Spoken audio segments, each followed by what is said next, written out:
noite a todos. Meu nome é Antônio Augusto Vilela Duarte e, iniciando o presente trabalho, nosso grupo irá falar sobre o espaço aéreo no direito internacional público. Mais precisamente, não devemos falar apenas sobre o espaço aéreo, mas também devemos falar sobre o espaço extra-atmosférico. É correto dizer que, no direito internacional público, o espaço aéreo, por muito tempo, não teve destaque como outras áreas, mas isso tem uma explicação. Podemos ver que, na realidade histórica, tanto o espaço terrestre quanto o espaço marítimo tiveram mais destaque ao longo do tempo, principalmente por causa dos avanços e dos feitos que ocorreram por tais meios. Apesar da informação que eu acabei de mencionar, é correto dizer também que, do século anterior até a atualidade, cada vez mais o espaço aéreo vem ganhando mais destaque no direito internacional público.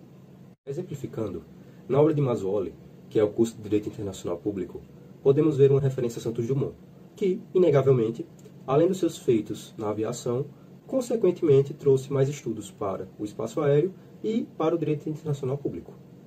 Agora, partindo para as questões normativas relacionadas ao espaço aéreo e ao espaço extra-atmosférico no direito internacional público, devemos destacar a Convenção de Paris.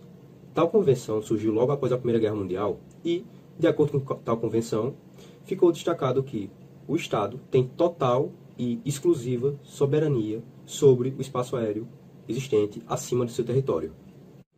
Ainda sobre as normas relacionadas ao espaço aéreo e ao espaço extra-atmosférico no direito internacional público, devemos destacar a Convenção de Chicago. Tal convenção ocorreu em 1943, ainda durante a Segunda Guerra Mundial, e, assim como a Convenção de Paris, a Convenção de Chicago também determinou que o Estado tem soberania sobre o espaço aéreo acima do seu território. Finalizando o ponto sobre as normas de direito internacional público referentes ao espaço aéreo e ao espaço extra-atmosférico, devemos destacar a Assembleia Geral da ONU, que, em 1963, lançou o primeiro documento que acabou por regulamentar a questão do espaço aéreo e do espaço extra-atmosférico, incluindo também a questão do espaço cósmico. Saindo da questão normativa, agora devemos partir para os princípios que existem na área. De acordo com Mazzoli, quando falamos sobre espaço aéreo no direito internacional público, não existe uma garantia de passagem inocente que acabe se fixando em algum princípio geral do direito ou em alguma norma costumeira no direito internacional de modo geral. Mazzoli destaca, por exemplo, que quando a aeronave pretende sobrevoar o território pertencente a um Estado, necessariamente precisa de uma autorização do mesmo Estado. Isto, por si só, já se configura como um princípio existente na área. Após minhas considerações, passo a palavra para Dante, que irá continuar o presente trabalho. Obrigado. Olá a todos. Quando falamos das 5 liberdades do ar, nós falamos de liberdades que foram instituídas na Convenção de Chicago em 7 de dezembro de 1944. E quais seriam essas 5 liberdades? Liberdade de sobrevoar, liberdade de fazer escala por problema técnico, liberdade de embarcar passageiro, mala e objeto dentro de aeronave que vai para a sua nacionalidade, liberdade de desembarcar passageiro, mala e objeto de aeronave que vem de sua nacionalidade. E a 5ª liberdade é de embarcar e desembarcar passageiro, objeto, mala, postal de qualquer aeronave de nacionalidade que tenha estado junto na Convenção de Chicago. Essas são as 5 liberdades. Mazzoli define as 2 primeiras como liberdades técnicas e as 3 últimas como liberdades comerciais.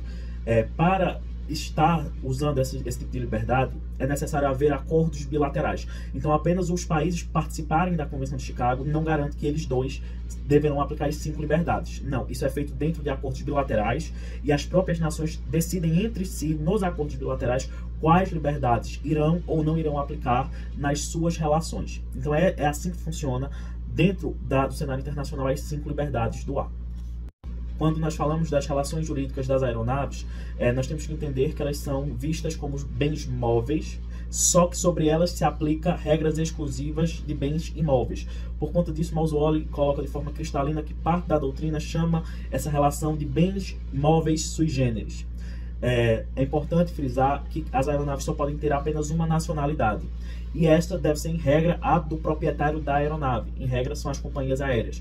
Mesmo que as companhias aéreas tenham 2 nacionalidades, elas devem escolher qual nacionalidade darão para sua aeronave e devem fazer a matrícula da aeronave na nação. E junto, a aeronave deve andar com as cores da bandeira da nacionalidade escolhida.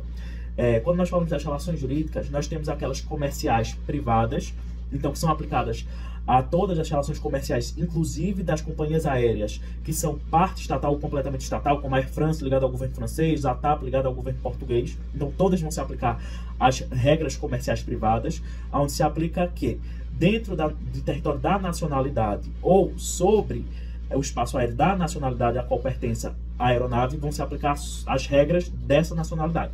Contudo, se essa aeronave estiver em espaço aéreo estrangeiro ou em território estrangeiro, deve-se aplicar a lei do estado estrangeiro onde a aeronave estiver. Já sobre o regime público, das aeronaves públicas, que em regra são as de guerra, mas também temos aeronaves civis que fazem o regime público, por exemplo, as aeronaves que transportam os presidentes das repúblicas, os vice-presidentes, os primeiros ministros, os secretários e ministros de Estado.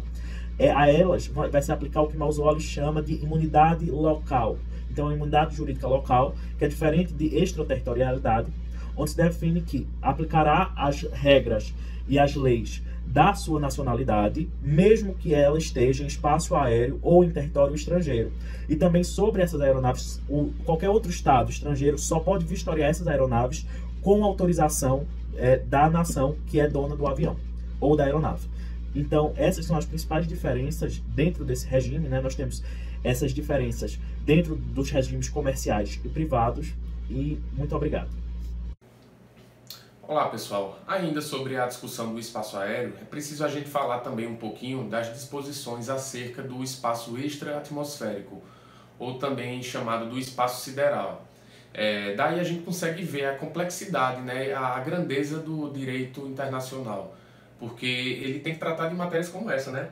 A gente sabe que pensar sobre o espaço sideral, sobre os corpos celestes, sobre os mistérios que transitam nesse espaço, isso tem um certo encantamento pela sociedade, né? A gente vê muitos programas de TV, filmes, etc., sempre falando sobre isso. Só que alguém precisa tratar realmente de maneira séria sobre isso, porque é melhor ter um plano e não precisar do que precisar e não ter um plano, né? Então o direito internacional ele é tão grande que ele trata inclusive disso, né? E não é de hoje que se fala sobre isso, né? A gente tem dois marcos históricos que amparam essa necessidade, essa preocupação de tratar do tema, né? Primeiro foi o lançamento daquele primeiro satélite artificial, né, o Sputnik, ainda nos anos 50, e depois, né, no final dos anos 60, a chegada do homem à Lua, né, a missão Apollo.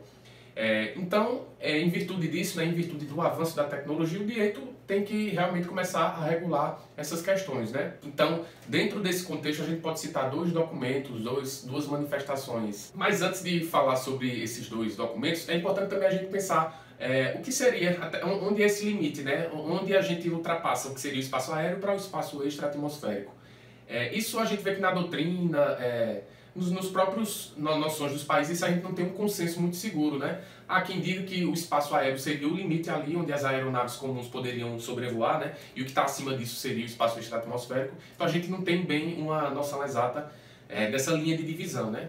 Então, voltando sobre os dois tratados, digamos assim, as duas manifestações importantes que a gente pode falar sobre o espaço extra-atmosférico, primeira é uma resolução que foi feita lá em Bruxelas, em 63, que já tinha umas disposições sobre isso, e alguns anos depois, né, a gente pode citar também o Tratado sobre Princípios Reguladores das Atividades dos Estados na Exploração e Uso do Espaço Cósmico, inclusive Lua e demais corpos celestes. Isso foi em 1967.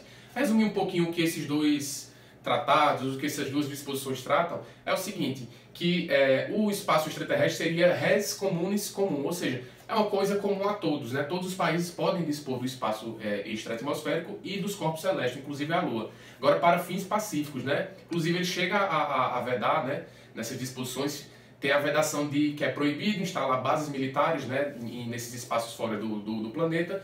E também não seria possível instalar armas nucleares, armas de destruição em massa em geral, né?